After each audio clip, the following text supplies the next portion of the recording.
J.Mack, MD, is professor of psychiatry, Harvard Medical School at the Cambridge Health Alliance. He is a graduate of the Boston Psychoanalytic Society and Institute, is board certified in child and adult psychoanalysis with over 40 years of clinical psychiatric education and experience. Dr. Mack has continued to teach trainees in psychiatry throughout his career. He has applied the insights of depth of psychology to address the roots of the Cold War, global ecological crisis, I was just talking about that, ethno-nationalism, and other collective phenomena that inform our understanding of human identity. In 1969, he founded the Department of Psychiatry at the Cambridge Hospital. In 1983, co-founded the Center for Psychology and Social Change. Dr. Mack founded the Program for Extraordinary Experience Research, PEER it's called, in 1993 to explore varieties of anomalous experience. Dr. Mack is the author and or co-author of 10 books, including A Prince of Our Disorder, a Pulitzer Prize-winning biography of T.E. Lawrence of Arabia, right? Abduction and Nightmares and Human Conflict, his latest book, Passport to the Cosmos, Human Transformation and Alien Encounters, was published in November of 1999, released in a trade paperback edition in November of 2000. He's written more than 150 scholarly articles. Oh, my. What blew me away absolutely about his appearance tonight was reading the jacket of his book. As you know, or he may not know, we've been dealing with this issue of people seeing things that they've never seen before in ever-growing, exponentially growing numbers. These shadow people from the corner of the eye and peripheral vision, now people seeing them full on. Entities that people have never seen before, ghosts that people have never seen before. All of these things as though a veil or something were lifting. And you read a little bit of the jacket of his book, my God, it's just, it's not a setup, folks. Let me read a little bit from the jacket.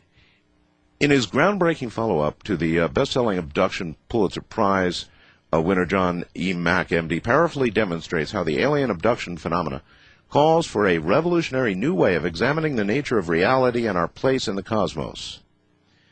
Harvard professor John Mack stunned the world when he first published Abduction, the astonishing results of his extensive research involving clients who reported that they'd had encounters with alien life forms. In Passport to the Cosmos, Mack, who has done additional research with abductees in the U.S. and around the world, provocatively asserts that this phenomenon is part of a new era in human consciousness, a time in which we must be willing to embrace the idea that alien visitation is real on some level.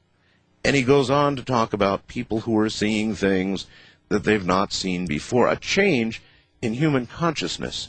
So it's kind of right down the alley of where we've been lately. Dr. Mack, welcome. It's nice to be on your show again, Art. Good to have you.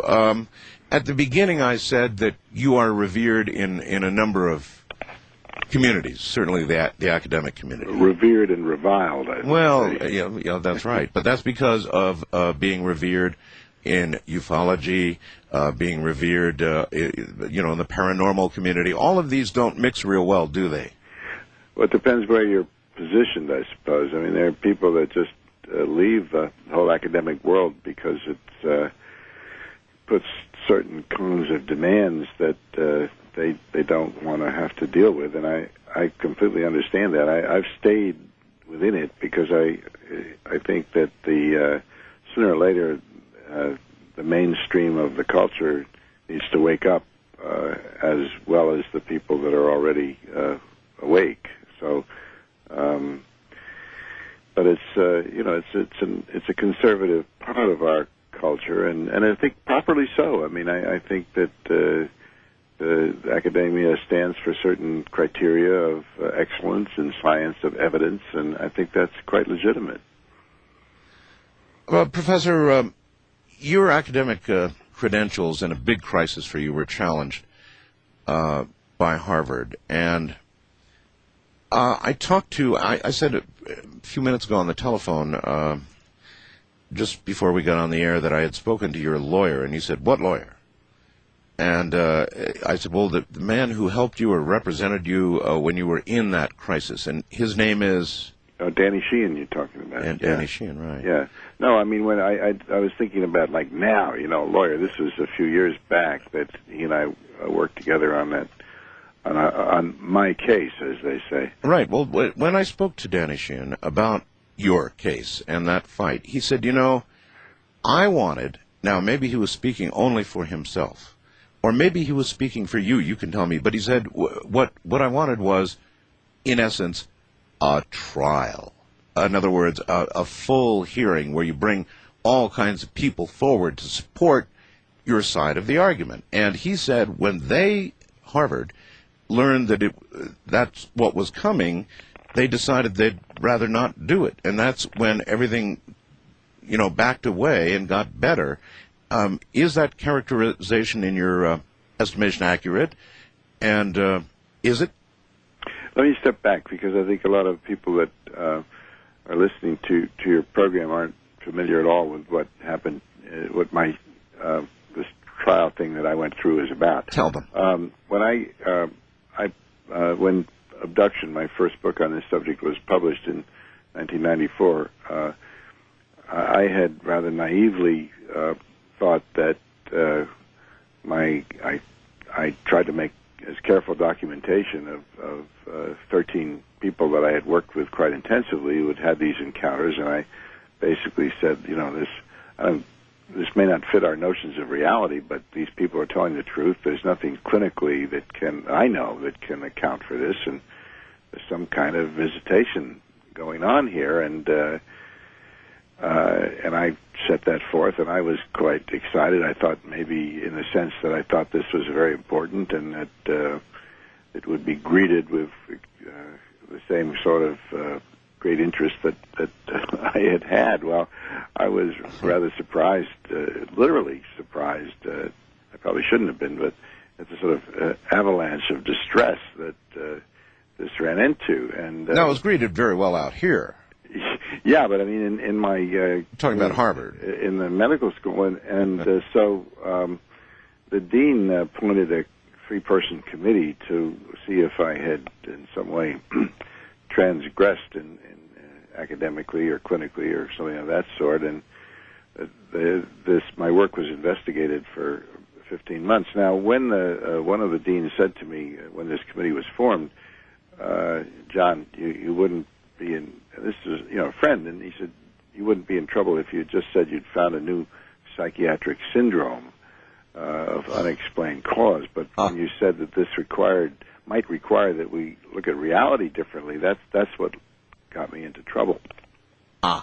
And so this went on for 15 months. Danny Sheehan alerted me to the potential seriousness of the whole thing. I mean, it's been sort of overblown that they were trying to get rid of me and all of that. I never had believed that. I think what was about was to try to, so the university could say that they were holding me to a certain standard. And well, you were tenured anyway, weren't you? Well, not in the sense of being that Harvard's obligated to have an appointment that is without indeterminate duration is how they call it. It means that as long as somebody's at a hospital or a clinical base is willing to, I'm supported one way or another. I have the appointment goes on. But well, if they weren't trying to get rid of you, what are the other outcomes that could have been? Oh, some sort of censure, I suppose, or some sort of turning it over to a medical board to look at whether I had done some wrongdoing in some way, or it could have been it could have been ugly in that way. But we, with Danny Sheehan's great help and another lawyer here in Boston, we were able to show that. I simply had accurately reported what I was hearing.